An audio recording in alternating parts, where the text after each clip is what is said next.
मछरिया ए रघनिया फुआ छानेली है पनिया में छला के मछरिया ए कमनिया फुआ छानेली है झझकी के बोले नीरा के सफूफा ए मछरिया धानी का होई है हे झझकी के बोले नियम प्रकाश फूफा ए मछरिया धानी का होई है हे मोरा नहियर एक जगह बाड़े ए भतीजा के जनेव बाड़े हे मोरा नहियर एक जगह बाड़े ए भतीजा के जनेव बाड़े हे अंगना में मछली बनाए बा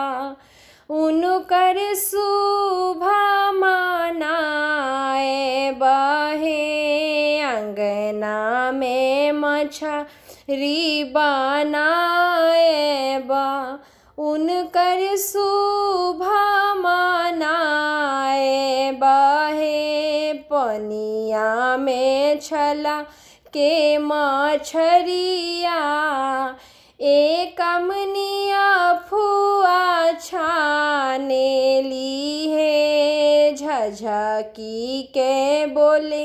नियम प्रकाश फूफा ए मछरिया धानी का होई है हे झझकी के बोले नियम प्रकाश